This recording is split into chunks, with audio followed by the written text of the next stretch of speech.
Whiskers was no ordinary cat. He had emerald green eyes that sparkled with mischief and a pink nose that twitched with curiosity. But what made Whiskers truly special was his secret. Whiskers could talk. Not just meows and purrs, he spoke words, just like you and me. Whiskers lived with a kind girl named Sarah. She had bright eyes and a smile that could light up a room. Sarah loved Whiskers, even though she didn't know his secret. Every day she would scratch behind his ears and tell him stories. You know, Whiskers, today I read about pirates and their daring adventures on the high seas. Whiskers loved stories. He would curl up on her lap and listen with wide eyes. One sunny afternoon, Sarah was reading a book about pirates. Whiskers listened intently, his tail twitching with excitement. I wish I could go on an adventure, he thought to himself. Suddenly, an idea sparked in his emerald green eyes. Why not? He purred, winking to himself. He would have his own adventure, right there in his own town. The backyard fence was high, but Whiskers was a clever cat. He had watched the squirrels climb it many times. With a determined leap and a scramble, he was over the fence. Freedom! The world beyond the backyard seemed huge to Whiskers. He crept through tall grass, feeling like an explorer in a jungle. Butterflies fluttered past, their wings like rainbows. A fat bumblebee buzzed lazily by. Hello there, Mr. Bumblebee. Whiskers greeted politely. The bumblebee buzzed in response, and Whiskers took it as a friendly greeting. Everything was new and exciting. Whiskers sniffed at colorful flowers and chased after playful leaves.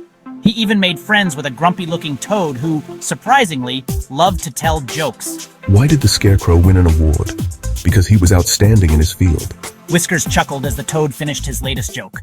The bustling town square was full of sights and sounds. People rushed about, dogs barked, and children laughed. It was a bit overwhelming for a cat used to a quiet backyard. Whiskers decided to find a good spot to observe. He spotted a perfect perch on top of a park bench. From his perch, Whiskers watched the people go by. He saw a street musician playing a lively tune on his banjo. He saw a group of children sharing an ice cream cone. He even saw the mailman struggling to deliver a package that was much too big for the mailbox. Excuse me, kind sir, perhaps I could lend a paw. The mailman, startled by the talking cat, dropped the package in surprise. Whiskers chuckled.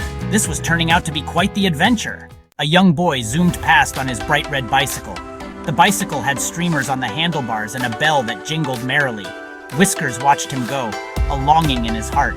Oh, to feel the wind in my fur. He sighed dramatically. As if by magic, the boy stopped his bike just a few feet away. He was looking for something in his backpack. This was Whiskers' chance. He padded over to the bicycle and with a graceful leap, hopped onto the back tire guard. The boy, oblivious to his new passenger, found what he was looking for and hopped back on the bicycle. He started pedaling, and off they went. The wind whipped through Whiskers' fur, and he felt like he was flying. This is amazing. The sun began to set, painting the sky in hues of orange and purple. Whiskers realized he had no idea how to get back home. He was lost. The boy with the bicycle had long since disappeared, and Whiskers was on his own. He felt a pang of fear. Just then, a flock of sparrows landed on a branch above him. They chirped and twittered amongst themselves. Excuse me, my fine feathered friends, I seem to be lost.